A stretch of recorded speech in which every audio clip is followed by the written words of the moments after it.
नमस्कार दोस्तों। तो हम यूपीपीसीएस के लिए दृष्टि आईएएस के टेस्ट सीरीज संख्या 6 का फास्ट रिवीजन कर रहे थे, जिसमें विज्ञान और करंट अफेयर के प्रश्न हैं। 50 तक हो गया था, जिसमें हमने देखा था कि डीआरडीओ ने एक स्किल डेवलपमेंट सेंटर का उद्घाटन किया है, जिसमें फायर सेफ्टी संबंधित ट्रेनिंग दिया जाएगा। और पूछा गया था प्रश्न में कि उत्तर प्रदेश के कौन से जगह में मतलब कि ये खोला गया है। तो पिलखोवा एक जगह था उत्तर प्रदेश में, वहीं खोला गया है। अब देखते हैं 51 नंबर प्रश्न से। पहला प्रश्न है, अति चालकता लागू होती है। तो अति चालकता वैसे तो सब में लागू होती है, मैं पढ़ देता हूँ पहले। चुंबकीय प्रतिध्वनि इमेजिंग में लागू होती है अति चालकता। मैग्लेव ट्रेनों में भी अति चालकता का प्रयोग होता है।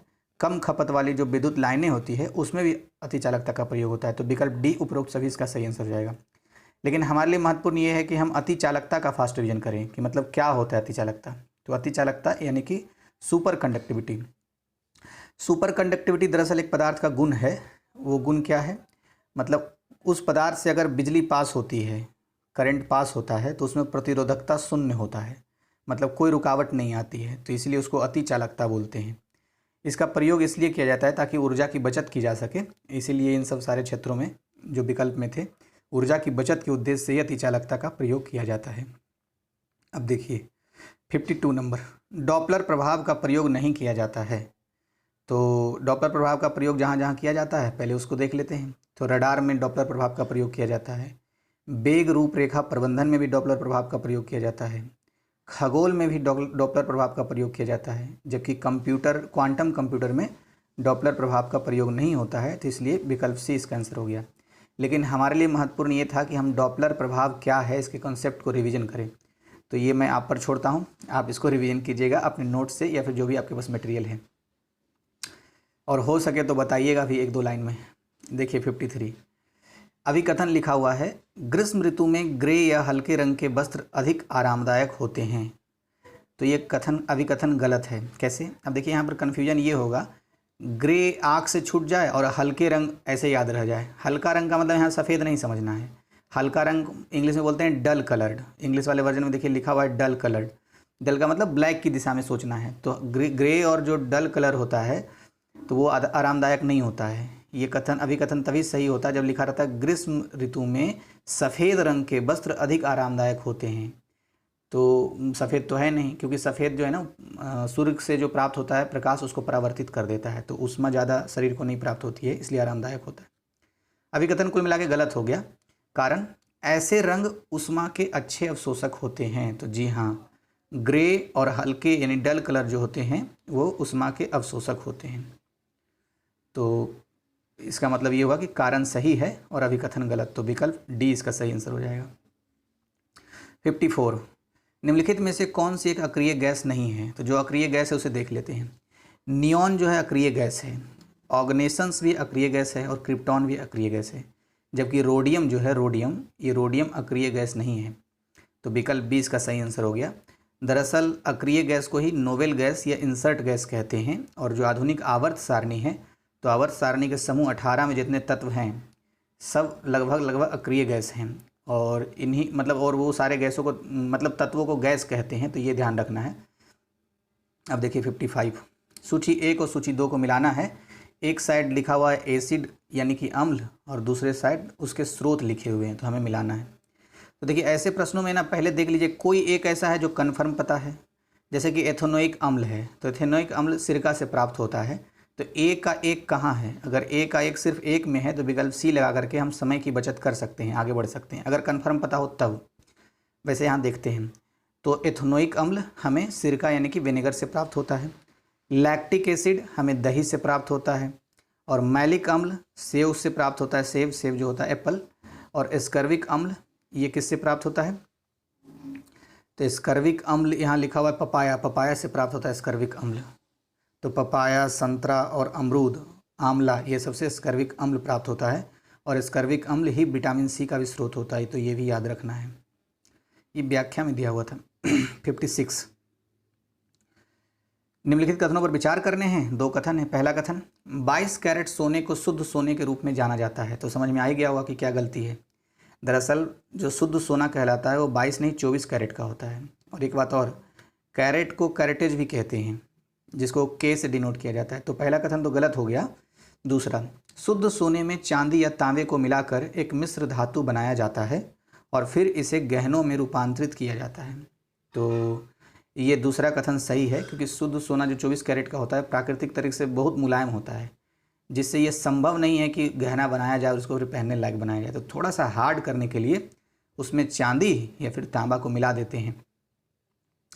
तो इसका आंसर क्या हो जाएगा? बी, यानी कि केवल 2। 57 देखते हैं। प्याज को छीलते समय निम्नलिखित में से किसके कारण हमारी आंखों में आंसू आते हैं? तो प्याज को छीलते समय सल्फोनिक एसिड यानी सल्फोनिक अम्ल जो है वो निकलता है, और वही हमारी आंखों में जा करके जो अश्रु ग्रंथि होता है जिससे आंसू निकलती है, उस अश्रु ग्रंथि को उत्तेजित कर देता है, और जैसे ही उत्तेजित होता है आंसू उत्पन्न होने लगते हैं। तो याद रखना है, प्याज के छिलके से सल्फोनिक अम्ल प्राप्त होता है। अच्छा, एक क्वेश्चन और आता है कि प्याज का हम क्या खाते हैं, मतलब कौन सा भाग खाते हैं? इसका आंसर आप दीजिए तो जरा कमेंट बॉक्स में। मतलब जैसे जड़, तना, फूल, फल क्या खाते हैं प्याज का, इसी का आंसर देना है आपको। 58, कोशिकाओं की आत्मघाती थैली निम्नलिखित में से किसे कहा जाता है? तो कोशिकाओं की आत्मघाती थैली लाइसोसोम को कहा जाता है। विकल्प डी यहाँ आंसर होगा। पता है इसमें कन्फ्यूजन क्या होगा? एग्जामिनेशन हॉल में राइबोसोम की लाइसोसोम ऐसे दिमाग काम करेगा, राइबोसोम था कि लाइसोसोम था। तो याद रखना है, ये इसमें ये याद रखना है कि आत्मघाती थैली वाले में ब था ही नहीं, लाइसोसोम डबल स है सिर्फ, लाइसोसोम, ब का कोई मतलब नहीं है। राइबोसोम नहीं है, लाइसोसोम है, लाइसोसोम, ब है ही नहीं इसमें, तो याद रखना है। अच्छा, एक क्वेश्चन और आता है, पावर हाउस ऑफ सेल कहते हैं, किसको कहते हैं पावर हाउस ऑफ सेल? पता तो होगा ही, मन में सोच लीजिए एक बार आंसर। 59, भारत में निम्नलिखित में से कौन सी बीमारी का उन्मूलन हो गया है? तो जितनी बीमारियां हैं सबका उन्मूलन हो गया है, पढ़ देता हूँ मैं। पोलियो, याज, चेचक, गिनी कृमि, ये चारों का उन्मूलन हो चुका है, इसलिए आंसर हो जाएगा विकल्प डी, 1, 2, 3, 4। 60 नंबर, निम्नलिखित में से कौन सा युग्म सही सुमेलित है? तो एक साइड संस्थान दिया हुआ है, दूसरे साइड स्थान। तो देखिए, जो सही सुमेलित है सिर्फ उसके बारे में पूछ रहा है, तो सही सुमेलित है विकल्प नंबर सी, यानी कि राष्ट्रीय वनस्पति अनुसंधान संस्थान लखनऊ में है। इसी को अंग्रेजी में बोलते हैं नेशनल बॉटेनिकल रिसर्च इंस्टीट्यूट। तो ये कहाँ है? लखनऊ में है। अब जो गलत है उसका भी मिलान कर लेते हैं थोड़ा सा। जैसे अगर पूछे कि राष्ट्रीय पादप जीनोम अनुसंधान संस्थान कहाँ है, तो न्यू दिल्ली में है, यानी कि प्लांट जीनोम रिसर्च, ये न्यू दिल्ली में है। फिर है national academy of medical science, यानी कि राष्ट्रीय आयुर्विज्ञान अकादमी, तो ये कोलकाता में नहीं, ये भी न्यू दिल्ली में है। फिर एक और था राष्ट्रीय चावल अनुसंधान संस्थान, तो ये कहाँ है? शिमला में तो नहीं है, उड़ीसा के कटक में है, तो याद रखना है। राष्ट्रीय चावल अनुसंधान संस्थान पूछे तो उड़ीसा के कटक में, और अंतर्राष्ट्रीय चावल अनुसंधान संस्थान पूछे तो मनीला में है। मनीला कौन सा जगह, मतलब फिलीपींस की राजधानी है मनीला, वहीं है, तो याद रखना है। 61, किस राज्य सरकार ने राज्य में सभी प्रकार के लैंड होल्डिंग्स को चिन्हित करने के लिए एक अद्वितीय 16 अंकीय यूनिकोड जारी करने की प्रणाली शुरू की है? मतलब इसमें ये पूछ रहा है ना कि कौन सा ऐसा राज्य है जो जिसका ज़मीन है वो अपना ज़मीन उसका है, उसके नाम पर है कि नहीं, तो उसके लिए एक 16 अंकीय यूनिकोड जारी किया गया है। तो कौन सा राज्य किया है उसने? तो इसके विकल्प के हिसाब से उपरोक्त में से कोई नहीं हो जाएगा, डी, क्योंकि उत्तर प्रदेश ने किया है और उत्तर प्रदेश ऑप्शन में है ही नहीं, तो इसका आंसर डी हो गया। 62, फरवरी 2021 में विजयनगर किस राज्य में एक नया जिला बना है? तो विजयनगर साम्राज्य याद आ ही रहा होगा, इतिहास में हमने पढ़ा है। तो विजयनगर नाम से एक जिला भी बना है, कहाँ? कर्नाटका में। कर्नाटका में 31वां जिला के रूप में विजयनगर बना है, जिसको बनाया गया कौन से जिले से बांट करके? बल्लारी जिला है एक कर्नाटक में, उसी को खंड कर, मतलब उसी को विभाजित करके 31वां जिला के रूप में विजयनगर बना दिया गया है। अच्छा, इसमें एक चीज़ और याद आ रहा है, वहाँ हम्पी है ना, हम्पी स्मारक, तो हम्पी स्मारक अब विजयनगर जिले में ही आएगा, वही जिसको यूनेस्को ने विश्व धरोहर की सूची में शामिल किया है, उसी के बारे में कह रहा हूँ। 63, विश्व सतत विकास शिखर सम्मेलन 2021 के संदर्भ में निम्नलिखित कथनों पर विचार कीजिए। पहला कथन है, वर्ष 2021 में सम्मेलन के 20वें संस्करण का आयोजन किया गया, तो पहला सही है कथन। दूसरा लिखा हुआ, इसका आयोजन संयुक्त राष्ट्र पर्यावरण कार्यक्रम द्वारा किया गया, जी नहीं। विश्व सतत विकास शिखर सम्मेलन 2021 का जो आयोजन है वो टेरी द्वारा किया गया है, मतलब कि the energy and resource institute, ऊर्जा और संसाधन संस्थान, इसके द्वारा किया गया था, तो विकल्प ए केवल एक हो गया। 64,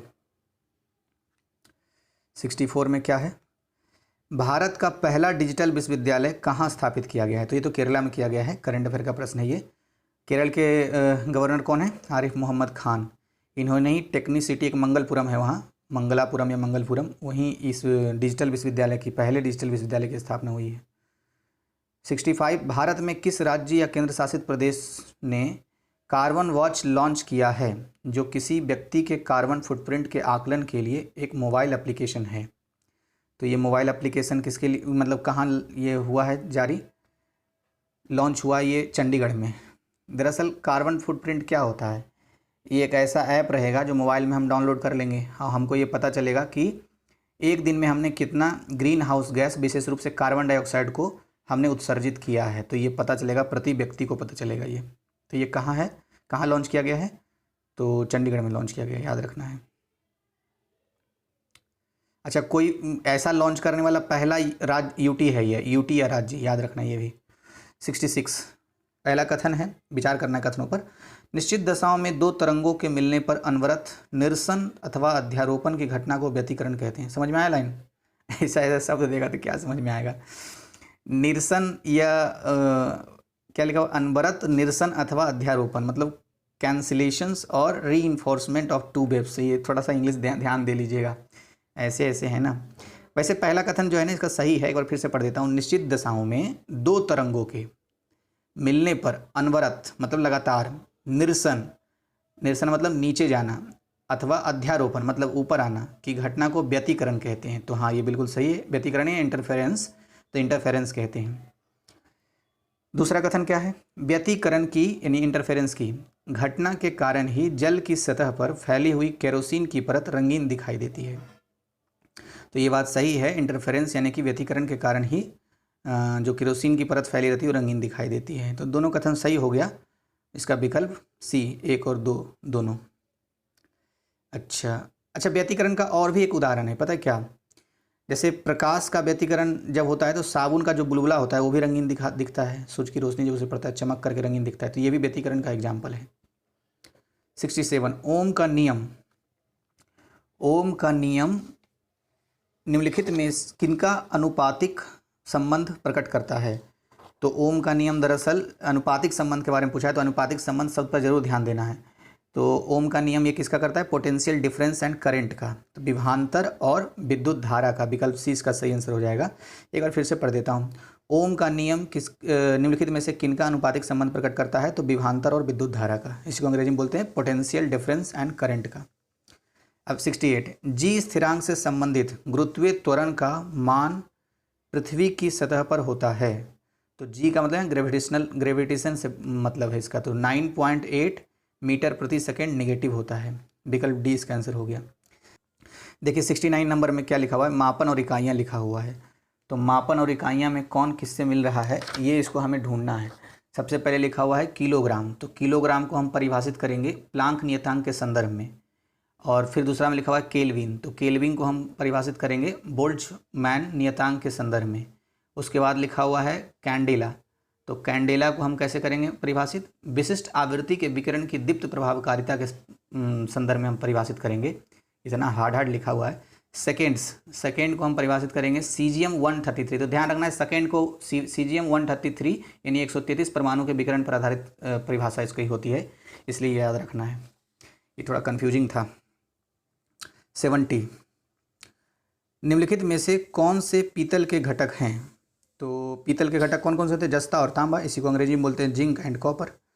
तो ये हो गया। फिर नेक्स्ट क्या लिखा हुआ है 71 में? निम्नलिखित युग्मों पर विचार कीजिए। थर्मोप्लास्टिक के सामने लिखा हुआ बेकेलाइट, उसके बाद लिखा हुआ थर्मोसेटिंग प्लास्टिक मेलामाइन, फिर लिखा हुआ संश्लेषित रेशे एक्रिलिक। तो इसमें से कौन सुमेलित है इसके बारे में बताना है। तो 2 और 3 जो है ना, यानी कि थर्मोसेटिंग प्लास्टिक मेलामाइन होता है और संश्लेषित रेशे एक्रिलिक होता है। तो ये 2 और 3 सही हो गया, विकल्प ए इसका आंसर हो जाएगा। जबकि जो बेकेलाइट है, बेकेलाइट भी एक प्रकार का थर्मोसेटिंग प्लास्टिक होता है, ना कि थर्मोप्लास्टिक, तो इसीलिए 1 नंबर गलत हो गया है। अब 72 नंबर देखते हैं। बेकेलाइट का उदाहरण याद आ रहा है? जैसे जो घर में जो ब्लैक बोर्ड का स्विच वगैरह होता है, ब्लैक बोर्ड बोल रहा हूँ, जो स्विच होता है ना बिजली के बोर्ड का, तो उसी को बेकेलाइट से बना होता है, तो याद रखना है। जबकि मेलामाइन का अगर उदाहरण देखें तो जो अग्निरोधी वस्त्र बनते हैं तो ये मेलामाइन के उदाहरण होते हैं। अब 72 है अभिकथन।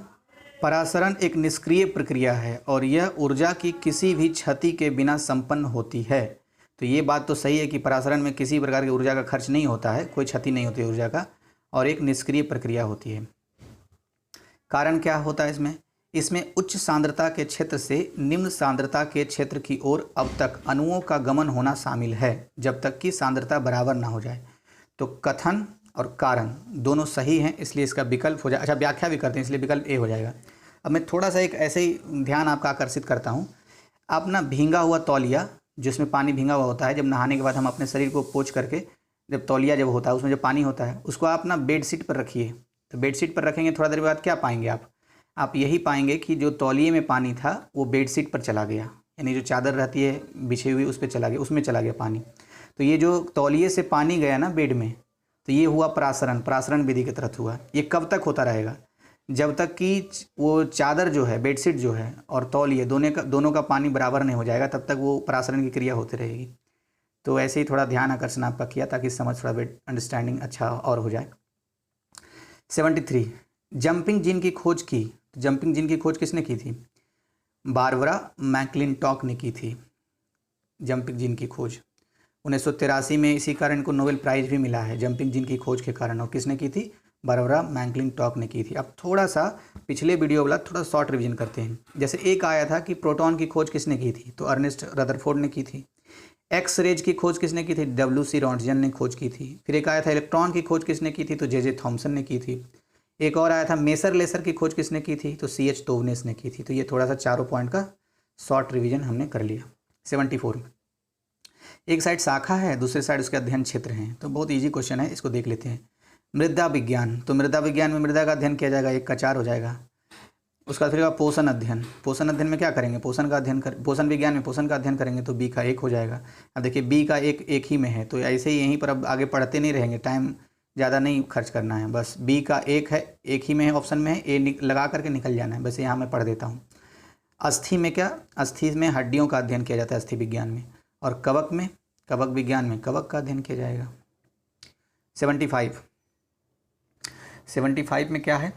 75 में है शरीर का रुधिर, रुधिर मतलब खून, रक्त। शरीर का रुधिर कोष निम्नलिखित में से किसे माना जाता है? यानी कि ये पूछ रहा है blood bank of the body किसे माना जाता है? तो blood bank of the body तिल्ली को माना जाता है। तिल्ली को ही अंग्रेजी में क्या कहते हैं? स्प्लीन कहते हैं। तो याद रखना है, तिल्ली को ही अंग्रेजी में स्प्लीन कहते हैं। अच्छा, ये स्प्लीन का काम क्या होता है? ये पता क्या करता है? बैक्टीरिया और वायरस जो होता है ना उसको हटा देता है और खून को स्वच्छ करता है। कौन? तिल्ली। तिल्ली को क्या कहते हैं? स्प्लीन। स्प्लीन ही क्या कहलाता है? Blood bank of the body. अब देखिए 76 निम्नलिखित में से कौन संयुक्त राष्ट्र मानवाधिकार परिषद की सलाहकार समिति के अध्यक्ष के रूप में चुने जाने वाले पहले भारतीय बन गए हैं? तो संयुक्त राष्ट्र मानवाधिकार परिषद के सलाहकार के रूप में पहले भारतीय के रूप में अजय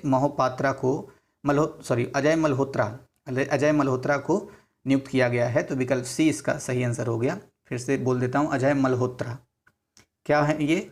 इनको पहले भारतीय के रूप में गौरव प्राप्त हुआ है, जो कि ये संयुक्त राष्ट्र मानवाधिकार परिषद के सलाहकार समिति के अध्यक्ष के रूप में नियुक्त हुए हैं। 77 फरवरी 2021 में विश्व व्यापार संगठन के 7वें महानिदेशक के रूप में किसे नियुक्त किया गया है? तो 7वें महानिदेशक के रूप में विकल्प बी यानी कि नोगोजी ओकोंजो इवेला। नाम है कि बीमारी पता ही नहीं चलता है, इबोला तो एक वायरस भी था, लेकिन खैर कोई नहीं। यहाँ पर नोगोजी ओकोंजो इवेला ये हैं, ये इनको नियुक्त किया गया है WTO के 7वें महानिदेशक के रूप में। विकल्प बी इसका आंसर है। दरअसल ये पहली अफ्रीकी मुल्क की महिला हैं जिनको WTO में ऐसा पद मिला है, तो याद रखना है। अफ्रीकी मुल्क भी हैं और पहली महिला भी हैं WTO में इस महानिदेशक के पद पाने वाले।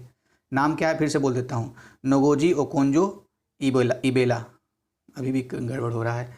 78 असम अंतर्राज्यीय विद्युत पारेषण प्रणाली विस्तार परियोजना के लिए भारत और एशियाई अवसंरचना निवेश बैंक AIIB के बीच हुए ऋण समझौतों की राशि कितनी है? तो एकदम शुद्ध फैक्ट है, $304 मिलियन। याद है तो ठीक, नहीं याद है तो ऐसे क्वेश्चन को छोड़ना ही सही रहेगा। $304 मिलियन की ऋण की समझौता हुई है, याद रखना है। 79 भारत के पहले भूतापीय क्षेत्र विकास परियोजना के लिए एक ऐतिहासिक त्रिपक्षीय समझौता लद्दाख प्रशासन, लद्दाख स्वायत्त पर्वतीय विकास परिषद और निम्नलिखित में से किस संगठन के बीच हुई है? तो पहले भूतापीय क्षेत्र विकास परियोजना के लिए दरअसल ONGC एक कंपनी है भारत सरकार की, oil and natural gas corporation, तो इसके बीच में हुआ है कि मतलब 3 पक्ष हैं इसमें, एक लद्दाख प्रशासन है, लद्दाख स्वायत्त पर्वतीय विकास परिषद है और फिर ONGC है। तीनों ने समझौता किया है कि उस क्षेत्र में भूतापीय क्षेत्र का विकास मतलब विकास होगा एक तरीके से। 80 रणजी ट्रॉफी 2020-21 का आयोजन कहाँ किया जाएगा? तो ये कहीं नहीं किया जाएगा, विकल्प नंबर डी इसका आंसर होगा। क्यों? क्योंकि आयोजन के निर्णय ही नहीं लिए गए हैं रणजी ट्रॉफी के लिए 20-21 में। अब देखिए 81 यानी 81 कोशिकत्व की परिघटना के संदर्भ में निम्नलिखित कथनों पर विचार कीजिए। पहला कथन क्या है? यह द्रव्य को गुरुत्वाकर्षण की दिशा के विपरीत भी प्रवाहित होने की अनुमति देता है। तो बात तो सही है कि जो केशिकत्व की प्रक्रिया होती है, अरे केशिकत्व याद कीजिए, जैसे पहले गांव में क्या ढिवरी होता था, ढिवरी या फिर लैंप, वो बत्ती जलाने वाला लैंप होता था, तो जो नीचे से किरासन का तेल कैसे ऊपर आ रहा है, तो वो जो आ रहा है जिस कारण उसको बोलते हैं केशिकत्व। तो वही पूछ रहा है कि यह द्रव्य को गुरुत्वाकर्षण की दिशा के विपरीत भी प्रवाहित होने की अनुमति देता है। तो हाँ, गुरुत्वाकर्षण से इसका वो मतलब ही नहीं है, विपरीत हो या समान दिशा में हो। तो पहला कथन सही है। दूसरा, यदि केशिकत्व क्रिया नहीं होगी तो स्ट्रॉ के प्रयोग से किसी शीतल पेय का उपभोग नहीं किया जा सकेगा। अब स्ट्रॉ और केशिकत्व का कोई मतलब ही नहीं है, क्योंकि जो स्ट्रॉ होता है ना, जो थम्स अप वगैरह कोका कोला में हम वो प्लास्टिक वाला जो लंबा लंबा पाइप होता है उसको डाल के जब पीते हैं तो उसमें केशिकत्व के कारण नहीं ऐसा होता है। उसमें तो हम वायु दाब में परिवर्तन कर देते हैं। वायु दाब में परिवर्तन मतलब वायु को क्या करते हैं, खींचते हैं मुंह में डाल करके, तो वो वायु दाब में परिवर्तन होता है, इसलिए वो हमारे अंदर मतलब हमारे मुंह में आ जाता है। तो केशिकत्व का कोई मतलब नहीं है। दूसरा नंबर गलत हो गया, पहला नंबर सही है, इसलिए विकल्प ए इसका सही आंसर हो गया। 82 अंतरिक्ष में दूरियां मापने के लिए प्रयुक्त इकाइयों में से कौन सी सबसे बड़ी है? तो सबसे बड़ी पूछ रहा है, तो सबसे बड़ी पारसेक होता है, 1 पारसेक। प्रकाश वर्ष उससे छोटा है, ध्यान रखना है, क्योंकि 1 पारसेक में 3.26 प्रकाश वर्ष होते हैं। तो हो गया ये। 83 निम्नलिखित में से कौन सही सुमेलित नहीं है? एक साइड वैज्ञानिक उपकरण, दूसरे साइड उसका उपयोग है। तो जो सही सुमेलित है पहले उसे देख लेते हैं। फायदोमीटर महासागर की गहराई मापन के लिए यूज होता है। फिर है पायरोमीटर, तो बहुत अधिक तापमान के मापन के लिए यूज होता है। फिर है हाइग्रोमीटर, वायुमंडल की सापेक्ष आर्द्रता के मापन के लिए होता है। हाइग्रो सापेक्ष आर्द्रता याद रखना है।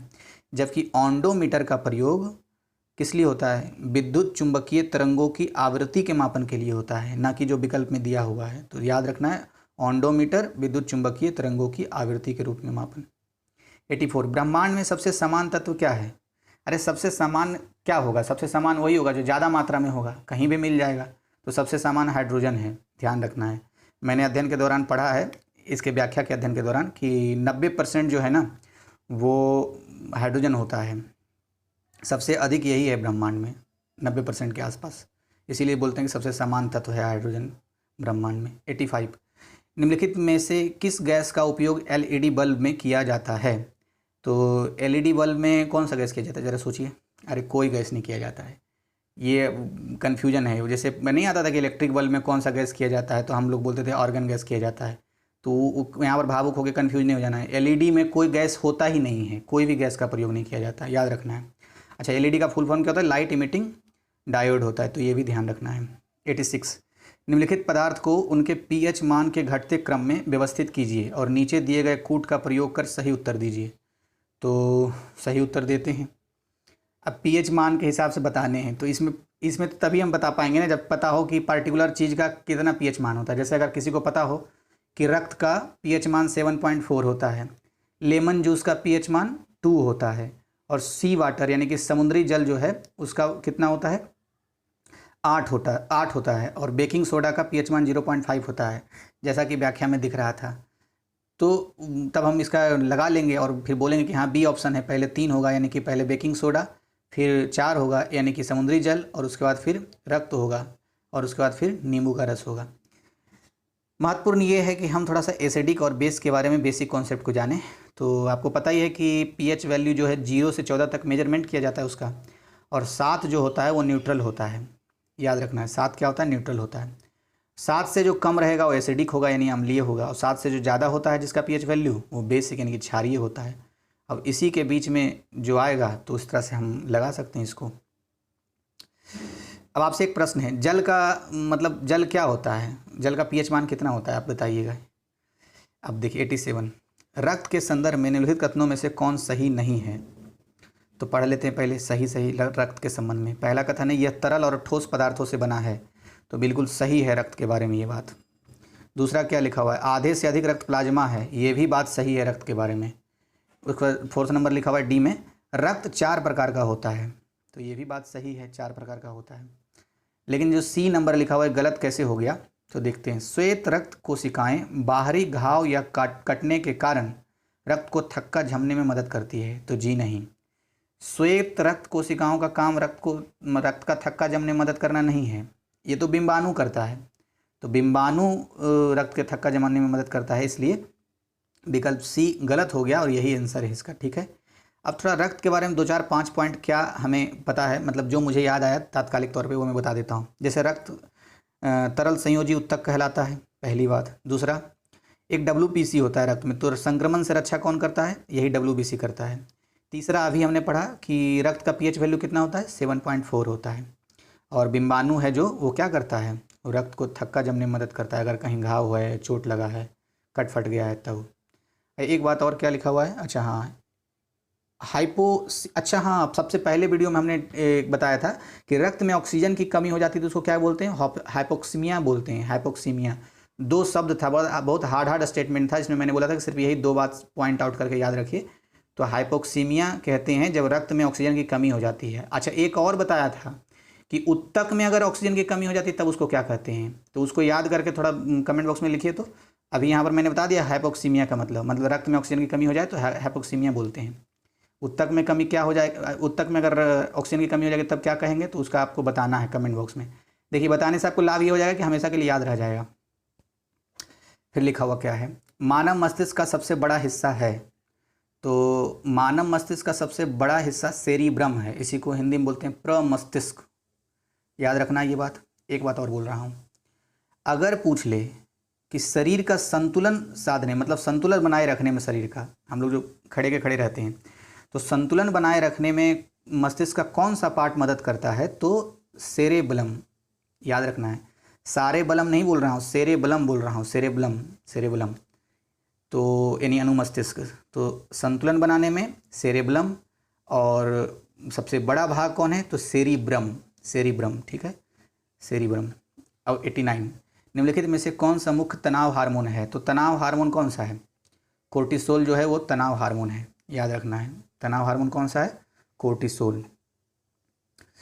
अच्छा, कोर्टिसोल ये जो है ना, ये ही इंसुलिन का उत्सर्जन भी करता है। याद रखना है, इंसुलिन का उत्सर्जन करता है कौन, कोर्टिसोल, और ये एक तनाव हार्मोन है। और इंसुलिन से याद आया, इंसुलिन का मधुमेह से कुछ संबंध है, क्या संबंध है, याद कीजिए। 90, विषाणु या वायरस के संदर्भ में कथनों को पढ़ना है और सही जो है उसको देखना है। पहला कथन है, वे अधिक जटिल जीवों की जीवित कोशिकाओं में स्वाभाविक रूप से विकसित होते हैं और प्रजनन करते हैं, तो ये बिल्कुल सही है। इनमें या तो DNA होता है या RNA, परंतु दोनों एक साथ नहीं पाए जाते, तो ये भी सही है। तो दोनों कथन सही है, इसलिए विकल्प सी इसका आंसर हो गया। ये जो वायरस होता है ना, वायरस ना तो जिंदा होता है ना तो मरा हुआ होता है, बस इसको जो जिंदा वाला जब मिल जाएगा बॉडी, तो ये अपना काम शुरू कर देता है, गुना अपने आप को गुना कर करके बढ़ाना शुरू कर देता है, जैसे कोरोना वायरस। अब 91, निम्नलिखित क्रिकेटरों में से कौन अपने 100वें टेस्ट मैच में दोहरा शतक बनाने वाला इतिहास का पहला खिलाड़ी बना है, तो जो रूट कौन है, जो रूट UK यानी कि ब्रिटेन के कप्तान हैं ये क्रिकेट के, और इन्होंने भारत के विरुद्ध ही खेला था अपना 100वां टेस्ट मैच खेला और दोहरा शतक लगाया। 92, निम्नलिखित में से किस खिलाड़ी को हाल ही में पुलिस उपाधीक्षक के रूप में नियुक्त किया गया है, तो असम सरकार ने पुलिस उपाधीक्षक के रूप में हिमा दास को नियुक्त किया है, विकल्प सी इसका आंसर हो जाएगा। अब एक बात ये भी ध्यान रखना है कि हिमा दास को धिंग एक्सप्रेस भी कहते हैं, धिंग उनके शहर के आसपास का नाम है, और ये दौड़ती हैं इसलिए धिंग एक्सप्रेस इनको कहते हैं, हिमा दास को।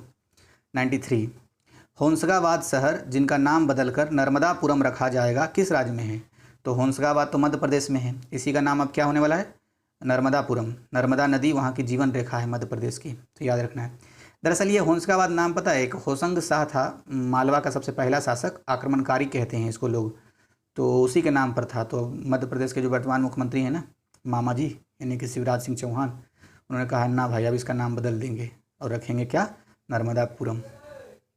तो विकल्प सी इसका आंसर होगा 94। अंतर्राष्ट्रीय बृहद बांध आयोग संगोष्ठी 2021 के संबंध में निम्नलिखित कथनों पर विचार कीजिए।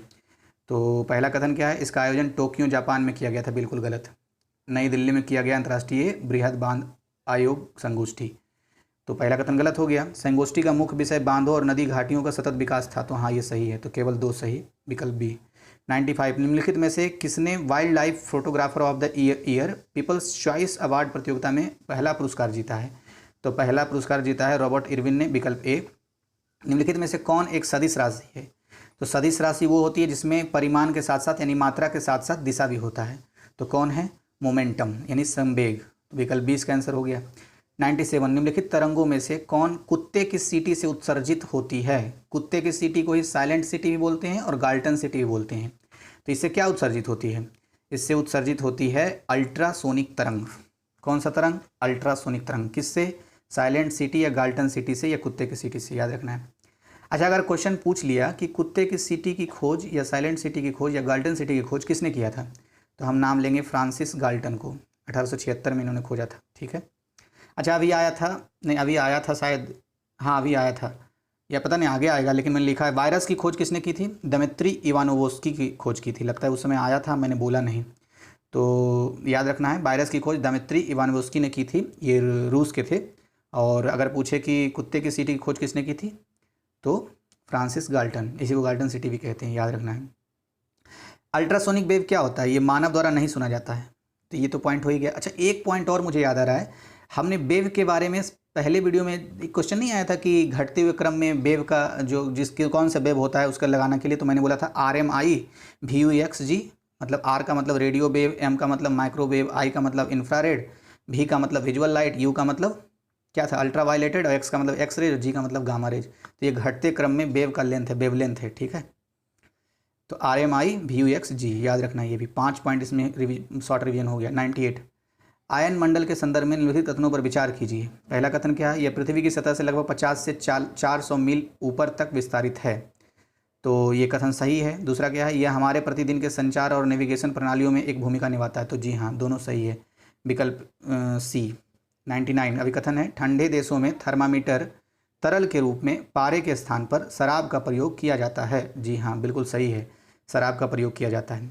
दूसरा क्या लिखा हुआ है, शराब का हिमांक बहुत उच्च होता है, सही है, बिल्कुल नहीं, गलत है। शराब का हिमांक अगर उच्च होगा तो ठंडा प्रदेश में क्यों किया जाएगा वो यूज, निम्न होता है। मतलब कुछ कुछ तो ऐसे शराब हैं जो 112 डिग्री सेल्सियस पर वो जमते हैं, मतलब -112 डिग्री सेल्सियस बोल रहा हूँ, माइनस ऐसे तो 0 डिग्री सेल्सियस पर जम जाता है, लेकिन वो शराब को जमने के लिए -112 डिग्री सेल्सियस चाहिए, 112, तब जाके जमता है, इसलिए तो थर्मामीटर में यूज किया जाता है।